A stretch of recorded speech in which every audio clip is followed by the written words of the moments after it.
Everybody, it's Jason Creel, and I've got a special guest with me. Today we're talking about spray rigs, and we've got 3 different spray rigs. I want to show you some different setups so that if you're looking to add a spray rig to your existing business or maybe a new business, this video should be helpful. And plus, I've got my friend Garrett McCarty with me. We're going to get some tips from him on spray equipment, but also just some practicalities of running a business. So let's get started right now. Well, those that follow the channel know that I've been using a Graham spray rig for a while. Today's video is sponsored by Graham Spray Equipment, but I've got 3 different Graham spray rigs instead of the one that I'm always showing on these videos. We got that one, got this one, and got this one. So we're going to take a tour of all 3 of these and kind of show you some different setups and get Garrett's thoughts on them, as well as again some business tips to help you if you're looking to grow your business, specifically weed control and fertilization. All right, this is my rig that I'm always showing on the channel, and it's a split rig. This has got a split tank on it, so I've got 300 gallons on this side, I've got 100 gallons on this side, approximately a little more than 300, a little more than 100, but I call it a 400 gallon tank. And you'll see these valves right here. So those 2 valves are pointing up. When I do that, it's pulling from the small side. If I put all 3 of them down, it would be pulling from the large side. So it's a big advantage for certain situations to have that split tank, because I can, let's just say, spray one type of grass out of this tank. Maybe I have a little bit different mix over here, spraying a different kind of grass, or maybe I'm spraying grub control over here and I've still got some herbicides over here. So you can mix and match, and the way you do that is I might put just a little bit of blue dye in the left side here, just enough for the color will change, and then when I flip the 2 valves, I'm going to spray it back into the original tank I was spraying from until it changes color. And then when it turns blue, then I know, okay, now I'm spraying from this tank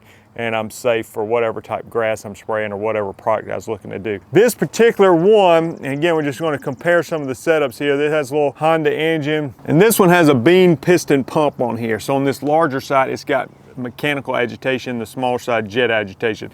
Mechanical agitation, what that is, there's a big metal paddle inside on the larger side of the tank, and when you turn the engine on, it turns that paddle and it's really churning it up. So agitation is no issue at all in that situation. The jet agitation is not as effective, but still can be fine. Sometimes on the small side, when I'm spraying out the small side, I will let it cycle through, like I'll spray it back into the tank for a little while to make sure that it's good and agitated before I start applying it to a lawn. This one has I believe, I can't remember honestly if it's 300-foot hose or 400-foot hose, but I did get the smaller diameter hose. So some of them, this one has a smaller diameter hose, and what that does, in my opinion, is just make it lighter when you're pulling the hose for a long distance. So let's just say it's 300 feet, and it's not the hose is necessarily heavy, but it's the water inside of it. So it just makes it easier. I can't personally think of any downside of using the smaller diameter hose. I believe this is a 3/8 diameter hose.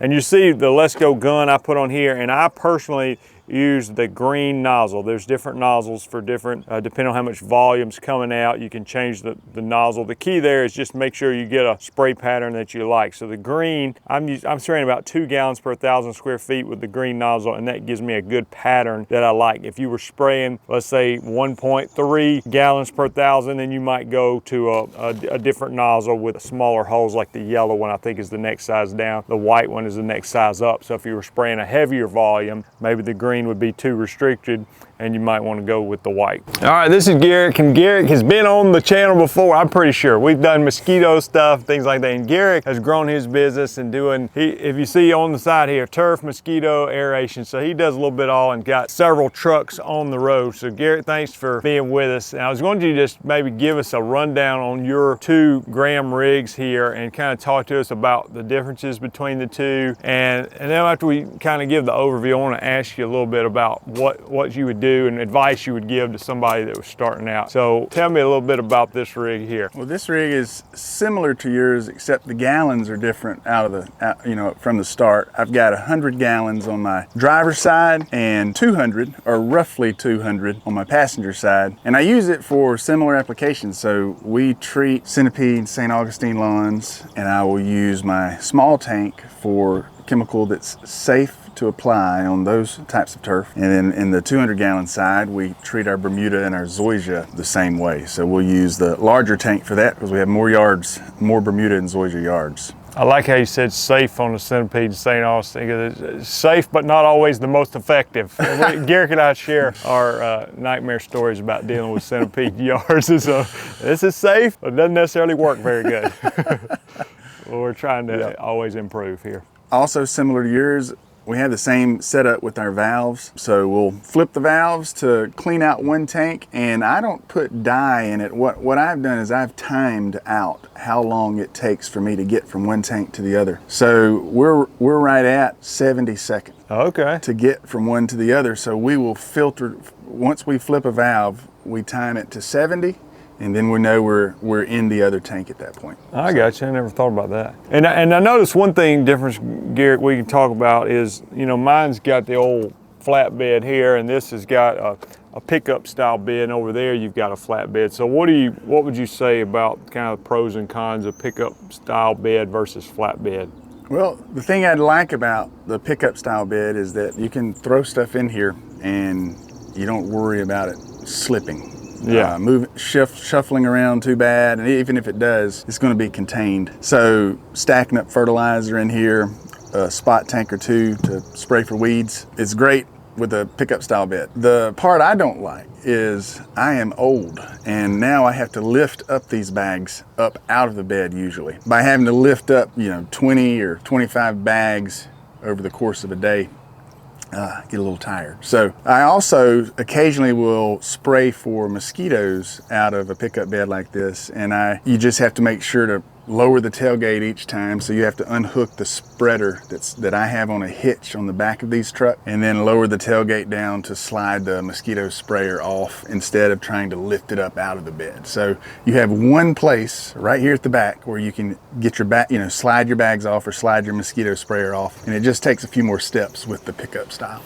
So on the flatbed, you're just saying, you can slide off in any direction basically, and but the risk is not quite as secure sometimes. That's right. You might be a little bit more nervous on some of those turns you have to take. But on the flatbed, anywhere, we have a couple spots where we would load up and unload the mosquito sprayer or bags of fertilizer. It just makes it so easy. You can just walk up to those spots and slide it right off, and it's a little more lifted. One of the things I like about the flatbed too, I can mount my spray, and my backpack sprayer's right on the side of the truck there, which is a little more challenging to do on a pickup style. I can just mount them on there and back right up to them and put them on my back. Garrick played football in college, so his muscles took some beatings. So he's strong enough. He just had a few more aches and pains than maybe the rest of us. All right, so on this is a crew cab is this what, a F350, F250? F350. F350, and that's got dual rear wheels, and that's what I have. And this one's just got single rear wheels. And I was just thinking about that, something I didn't consider, but depending on the size tank, one of the important things is like checking the GVW on the truck and make sure that it's going to be able to hold the load. Because again, this one looks like a 300-gallon tank, and with these dual rear wheels, you obviously got plenty of, it's no problem. You're definitely got plenty of strength on your truck to hold that kind of payload. But just something to consider before you go buy you a Ford Ranger and put a 400-gallon tank in the back of it. That might not work out too good. So, well, tell us about this rig here. And I see you got a little separate tank. What do you use this little extra poly tank here for? This poly tank, I just call it my nurse tank, and we just put straight water in this, and we fill up spot tanks throughout the day. We'll also use this particular setup to spray for mosquitoes. So I will fill up my mosquito mister throughout the day with water from this tank. Is that just gravity fed? Just gravity fed. I have a different setup where I have a trailer that's low to the ground, and that I can only empty about half of it before it stops flowing. But seeing that this thing is set on the back of this flatbed, you can empty it out completely empty. So. All right, and now this rig, while it looks similar, it has some differences. So tell us kind of a little bit of differences between this setup. And again, we're just trying to give you some options so that you can see, sometimes seeing it in real life and say, okay, well, that's the truck he put that rig on. It just helps it become more reality for people. So what's the difference in this? Because if I just was a casual observer, I might look at him and say, oh yeah, he looks like the same kind of rig, but there are some differences. So what's different about this one? Well, on this one, the pump is a little bit different. I do not have a bean pump on this unit. I have a diaphragm pump, and it's honestly a little bit more open in the back. So there's only a few components back here to deal with whenever I'm operating day to day. This unit also does not have a divider in between the tanks. So it is a single tank, 300 gallons. So I call this one is our workhorse for Bermuda yard and zoysia yards, because we can go out and empty an entire 300 gallons over the course of a day and have a ton of yards done. We're limited on being able to go and treat any kind of centipede or St. Augustine yards on our route that day, but as long as we route accordingly, this particular setup can just knock out a ton of production. So if you live somewhere where they just had the same kind of grass, or let's say, I know like some of these transition zones, maybe they got a little bit of cool season grass, but 90% warm season grass, somebody might make the decision like, we're just gonna deal with the warm season grass and not deal with the cool season grass. That's right. And so that situation, a single tank might be fine, you know, but if you're looking to be more versatile than the split tank. So, and it's really not, in my understanding, I don't think the cost is a huge issue with the split tank. It's just whether or not it makes sense for you or not. Another thing on this 300 gallon tank is it is jet agitation only. We don't have the paddle agitation on one side or in the bottom. So like you had mentioned before, it's agitated fine throughout the day, but if we let that tank sit for a few hours, we want to cycle the product back through that hose and let the jet agitation do its work instead of just relying on the paddle to get it agitated before we crank it up for the day. So that might be something you would do like one time each morning or something? That's right. And I noticed, Garrick, on your you've got on your setup, you've got the yellow nozzle on both. I had the green. It just shows you can have different, it's not right or wrong, it's just kind of different preferences, and you feel comfortable with the volume you're spraying and the pattern that the water's spraying at. So what kind of volume are you spraying out of your hose, and what is that why you went with the yellow nozzle? Yeah, I bought all yellow nozzles to begin with, so we kind of brought the calibration with the pressure on the pump and the volume down to right around 1.7 gallons per 1,000 square feet. Yeah, and I noticed if you're up, just my experience, if you get over 2 gallons per 1,000 square feet and you've got the yellow nozzle, then I found that I was getting a little bit too much misting action. Yep. So if you're lower volume, that's probably fine. That's why me at 2 gallons per 1,000, I went with the green. Mm-hmm. But at those lower volumes, then the yellow would be your next option for that. Garrick, first, thanks for showing us the spray rigs here. But talk to us a little bit about, you got multiple trucks and you kind of seen what works. So like I get a lot of people that watch the channel and they're maybe like me and you and mowed grass, and now they're spraying and they're like, hey, people, sometimes the money's not an issue and they just want the ultimate setup, and then sometimes they're just looking to kind of get started, and I don't always know what to tell them because I don't know what their budget is. I think one point I wanted to make, like, even if you get a setup that's a 200 gallon setup, and I'm not saying to do that or don't do that, but it's not like it's not usable. It's like you talked about this one becoming your workhorse, and it's a less expensive setup, but it's not like you're like, well, it's not ideal, so we're just not going to use it anymore. So there's almost always a purpose for it, or you can even resell them if you just feel like, hey, I need to upgrade. But talk to me about what kind of advice you would give somebody that's starting out and maybe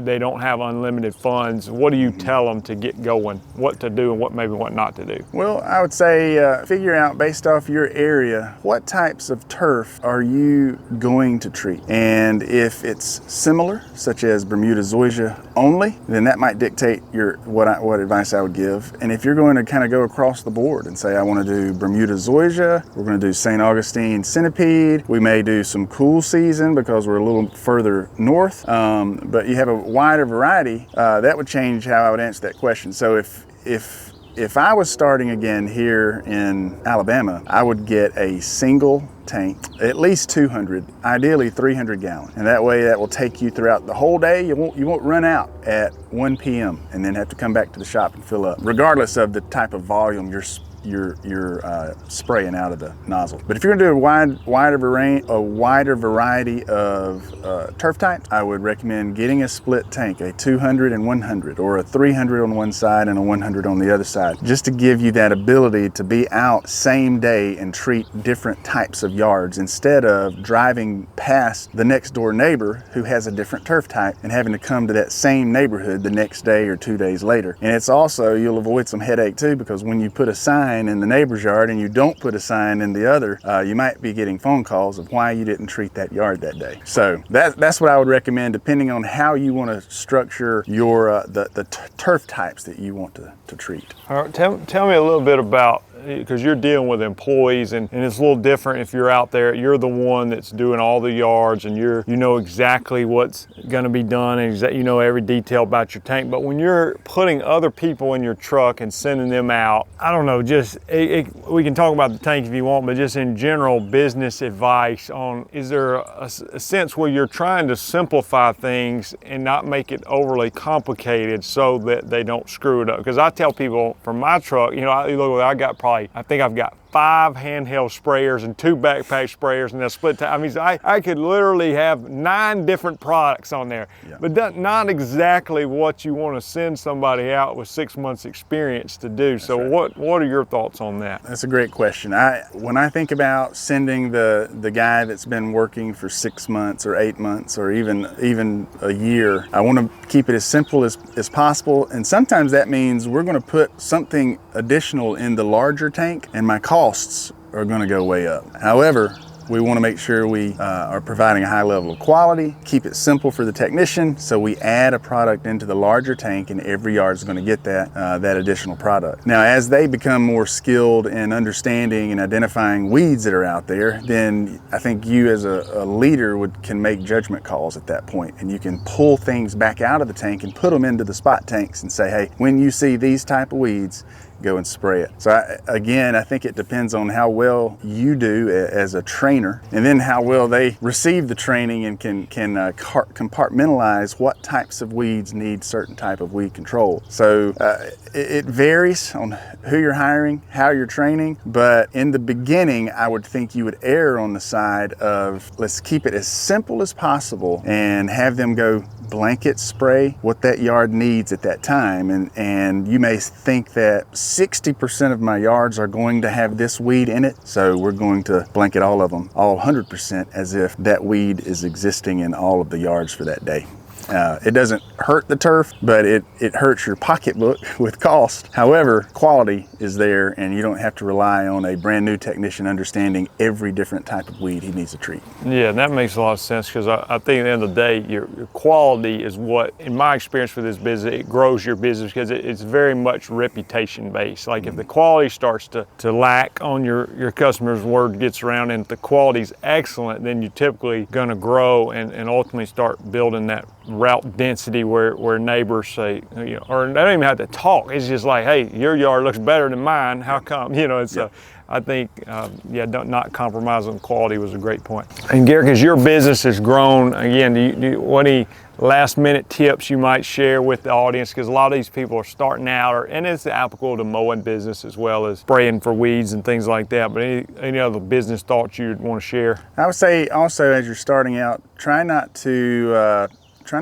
I know you're going to have pressure to just go and get all the jobs, but I would challenge you to keep your prices a little bit higher than you're comfortable with. Like, look at what is getting charged in the market and don't undercut, because you need to play your business out 2, 3, 5, 7, or 10 years down the road, and you are going to you'll pay for whatever way you start out. So if you're the cheapest person on the block, it's going to be very difficult for you to improve quality for those existing yards, because you have set that price, and then you want to have reasonable price increases over time. So my thought is, when you're getting started, know what other companies are charging, know what other level of qualities other companies are providing, and then try to go in on the higher end and build your business that way. It's going to mean that you are more profitable. It's going to mean you can hire better people, you can have better equipment. So that would be the one of the biggest challenges, I would say, if you're starting out, is a guy used to say, you know, empty out the gun barrel. Well, don't leave profit on the table when you can go get it immediately. So have that kind of confidence as you get started. And I think that's a good point too, because it's not, some people will just say, well, you start low and you have to raise prices. It's hard to just, when people get grandfathered in at a low price, just say, well, we're having a 30% price increase this year. That doesn't usually go over. I'm not saying I'm all for price increases, but just like you said, reasonable price increases. So it's not always easy to fix if you started off very low on your prices. Another thing, as I know as a Graham customer, and this is not because I make YouTube videos, because I was working with Graham before they were sponsoring the channel, but they do have outstanding customer service. So whenever, if I've had an issue, like it could be something very simple where something's not functioning right, maybe my tank sat up over the winter and I'm trying to get it going, and I can call, or if I just need a part, then they're very responsive. And I've been to the Graham office a few times. It's really a family type atmosphere over there, and I know those guys by name, Chad and Donnie and Dave, and really a great group of people that's been there for a long time, and they know more about spray tanks than you do. I can just about assure you about that. So I love working with the people at Graham. If you need a rig for your business, then check them out at grahamse.com, or you can look them up online and give them a call. And we didn't mention today, but like if you've got a big ride-on spreader sprayer or want a big customized rig, you want it enclosed with your graphics on the side. I mean, they do a lot of stuff. Now, they might put the graphics on there, but I'm saying they can build a lot of different kind of rigs depending on what your idea is. So you just kind of have a conversation with them. Say, hey, here's what I'm doing, and I need a big tank here and a little tank here, and I want separate pumps and 2 hoses. I mean, if you can think about what you want and you just tell them. And so we just showed you kind of some, I wouldn't say beginner setups, because these are things you can use for years, but they have a lot more advanced setups if you're looking for that as well. I want to thank Garrett for being on the channel, and he's a friend of mine. He's doing great on growing his business, and I thought he would have some good insights to share with you here, so I appreciate that. Thanks for watching the video. If you hadn't done so, subscribe to the channel, and want to mention, if you're looking for information on how to start a weed control and fertilization business, like the Weed Control and Fertilization Academy or pricing charts, things like that, you can go over to lawncarelife.com. That's where my resources are. Thanks for watching. We'll see you guys in the next video.